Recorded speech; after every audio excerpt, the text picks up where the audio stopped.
कुनै बेला विश्वकै शक्तिशाली राष्ट्रमध्ये एउटा थियो सोभियत युनियन। विभिन्न कारणले सन् 1991 मा युनियनभित्र विद्रोह भयो, जसका कारण यसमा आबद्ध विभिन्न 15वटा देश अलग अलग भए। आजको रुस, आजको बेलारुस, आजको उज्बेकिस्तान, कजाकिस्तान, युक्रेन, जर्जिया कुनै बेलाको सोभियत सङ्घकै हिस्सा थिए। सोभियत सङ्घबारे कुरा गरिरहँदा छुटाउन नहुने एउटा नाम छ, त्यो नाम हो मिखाइल गोर्बाचेभ।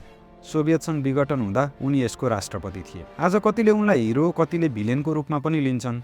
कतै कतै त उनलाई सोभियत सङ्घ विघटन गर्न परिचालित एजेन्ट पनि भनेको भेटिन्छ। गोर्बाचेभ सोभियत सङ्घको लिडर बनेपछि उनले दुईवटा प्रमुख पोलिसी लिएका थिए, जसको उद्देश्य इकोनोमिक रिफर्म र फ्रिडम अफ एक्सप्रेसन थियो। उनले लिएको नीति त गलत थिएन, तर पछि के भयो भन्दा यो नीति यति घातक बन्यो कि सोभियत सङ्घ विघटनको अवस्थासम्म पुग्यो। अब गोर्बाचेभलाई नेपाली लिडर केपी ओलीसँग जोडेर हेरौँ।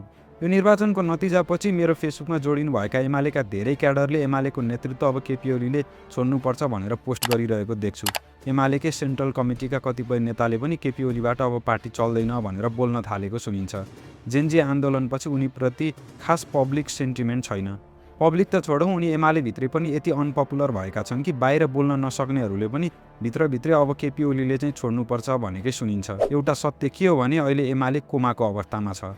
अब यसलाई फेरि बिउताउने वा कोमामै रहन दिने भन्ने पनि ओलीकै हातमा छ। केपी ओली आफ्नो vision, leading power, political understanding level र नेपालको पोजिटिभ चेन्जमा सही पनि छन्। उनलाई पूर्ण रूपमा गलत भन्न पनि मिल्दैन।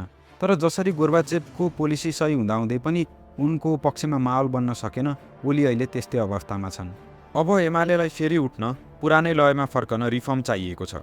ओली नेतृत्वमा रहिरहने हो भने एमाले झनै कमजोर बन्दै जान्छ। कन्क्लुजनमा भन्नुपर्दा ओली आजको समाजले खोजे जस्तो बन्न सकेका छैनन्। उनी अनफिट र आउटडेटेड भइसकेका छन्। अब आम पब्लिकले उनले बोलेको पत्याउनेवाला छैनन्। उनको बोली अब बिक्नेवाला छैन। उनले ठिक नै कुरा गरेका रहेछन् भने पनि उनीमाथि कसैले विश्वास गर्ने अहिलेको समय छैन, किनकि ओलीले आफ्नो सीमित घेराभन्दा बाहिरको मान्छेको विश्वास जेनजी मुभमेन्टदेखि गुमाइसकेका छन्।